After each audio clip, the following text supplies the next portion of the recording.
Hello, Wellspring. We're jumping into the January 24th reading. We are going to be reading Genesis chapter 45, and we're going to move into kind of the conclusion of this part of the story of Joseph.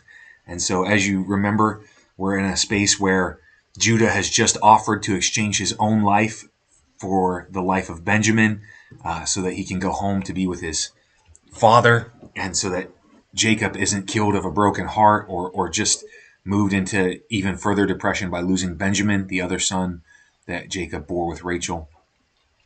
And right after Judah makes this offer of an exchange is where we're going to pick up. So we're in Genesis chapter 45, and I'm reading from the NIV. Then Joseph could no longer control himself. Before all his attendants, he cried out, "Have everyone leave my presence." So there was no one with Joseph when he made himself known to his brothers. And he wept so loudly the Egyptians heard him, and Pharaoh's household heard about it. Joseph said to his brothers, "I am Joseph. Is my father still living?" But his brothers were not able to answer him because they were terrified at his presence. Then Joseph said to his brothers, "Come close to me." When they had done so, he said, "I am your brother Joseph, the one you sold into Egypt. And now do not be distressed, and do not be angry with yourselves for selling me here, because it was to save the lives that God sent me ahead of you. For 2 years now there have been famine in the land, and for the next 5 there will be no plowing and reaping. But God sent me ahead of you to preserve for you a remnant on earth, and to save your lives by a great deliverance. So then, it was not you who sent me here, but God. He made me father to Pharaoh, lord of his entire household and ruler of all Egypt. Now hurry back to my father and say to him, 'This is what your son Joseph says. God has made me lord of all Egypt. Come down to me. Don't delay. You shall live in the region of Goshen and be near me, you, your children and grandchildren, your flocks and herds, and all you have. I will provide for you there, because 5 years of famine are still to come. Otherwise you and your household and all who belong to you will become destitute. You can see for yourselves, and so can my brother Benjamin, that it is really I who am speaking to you. Tell my father about all the honor accorded me in Egypt, and about everything you have seen, and bring my father down here quickly." Then he threw his arms around his brother Benjamin and wept, and Benjamin embraced him, weeping. And he kissed all of his brothers and wept over them. Afterwards his brothers talked with him. When the news reached Pharaoh's palace that Joseph's brothers had come, Pharaoh and all his officials were pleased. Pharaoh said to Joseph, "Tell your brothers, do this. Load your animals and return to the land of Canaan, and bring your father and your families back to me. I will give you the best of the land of Egypt, and you can enjoy the fat of the land." You are also directed to tell them, "Do this. Take some carts from Egypt for your children and your wives. Get your father and come. Never mind about your belongings, because the best of all of Egypt will be yours." So the sons of Israel did this. Joseph gave them carts, as Pharaoh had commanded, and he also gave them provisions for their journey. To each of them he gave new clothing, but to Benjamin he gave 300 shekels of silver and 5 sets of clothing. And this is what he sent to his father: 10 donkeys loaded with the best things of Egypt, and 10 female donkeys loaded with grain and bread and other provisions for his journey.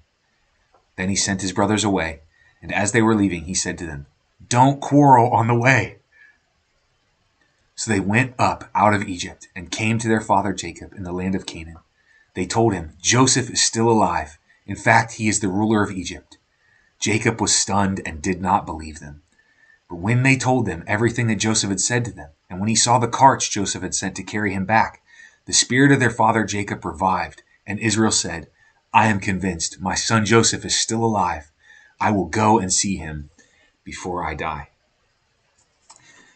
Wow, what an incredible turnaround in this story. Now Joseph has revealed himself and embraced his brothers and offered them forgiveness.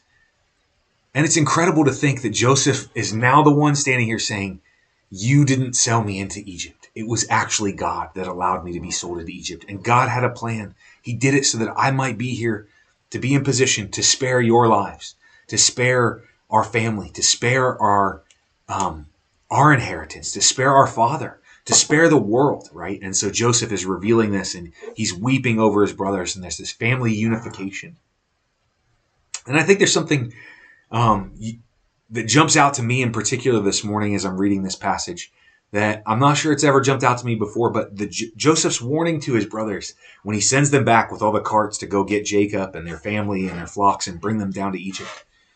He gives them this last shouted out warning: don't quarrel with each other on the way. And there's something about that to me that's kind of funny. It's the quarreling that he kind of started, that moved into a space that positioned him to be in the space where he got sold into Egypt in the first place. But I think there's an element of him that has moved into a place of so much forgiveness where he says to them, don't quarrel with each other, meaning I don't want you to fight about whose fault it was, Judah's or Simeon's or Reuben's or whoever's fault it is that you guys decided to sell me. I don't want you to fight about the years of guilt and shame that you've carried for potentially having had your brother killed, for having me sold into slavery. I don't want you to fight about those things on the way home. I have forgiven it. I've released it. So in other words, not only is it so off of my shoulders and off of my plate now, not only is it that space, but I want you to be free of it. I want you to be free of your guilt because I'm not carrying it, so you don't carry it. Don't blame one another and fight on the way home. That really jumps out to me. It's really an act of mercy from Joseph in the middle of all this kind of turmoil and these responses of send them away with the silver, bring them back with the silver, all of that stuff that's happening, the potential arrest of Benjamin. And Joseph gets to see the restoration of the hearts of his brothers and the change in Judah and Reuben, and just an amazing story all around to reveal how God worked through all of these broken situations, through these broken relationships, how God is healing it. And then we end with this incredible word about Jacob, that his spirit is revived. And I just think, what would it be like if our spirits were revived because of the healing of our families, the healing of our relationships, the healing of our children, the healing of our spouses, the healing of the relationships between all of those different dynamics? What would it be like for us to be revived in spirit, for our sorrow and our downcast moments to be lifted and shed, and instead for us to be strengthened and renewed, to press into what God has for us and what God has for our families? And if we stopped looking at all the situations as, oh, what did I do wrong that got me sold into slavery? Or what did I do that was terrible that got me imprisoned? Or what did I do that caused God to punish me like this? And instead said, what is God doing in the space? Perhaps the suffering that I'm walking through is a temporary suffering that opens up a door for me to be the hands and feet of Jesus to the world, or to my family, or to my neighbor, or allows me to minister to someone that maybe no one else can minister to. Oftentimes when someone's walked through deep grief, they're the best person to minister to someone else who's experiencing deep grief, right? If you've walked through the journey in the battle of cancer, that's not pleasant, and no one wants to be in that suffering, and that's a dark space, and it's a trauma creating space. But it gives you position to be in a space where you can minister to someone else who's struggling with that battle, who's in the midst of it. And God can take and use even that brokenness for you to be positioned to be the hands and feet of Jesus. And we see that happen in Joseph's life. And we see that then when Joseph acts as the hands and feet of Jesus to the world, to save the world from this famine, to save lives and crops and families, to save his brothers, to keep the remnant of Israel alive, God's doing all that. And the healing of these relationships causes the heart, the spirit of Jacob to be revived. Whose spirit needs revived because of you choosing to be the hands and feet of Jesus this week or today? Would you just seek the Lord, let him lead you and guide you, trust him, and perhaps continue to wrestle with how you can be the hands and feet of Jesus, that you might be a part of seeing someone else's spirit revived. God bless you, Wellspring.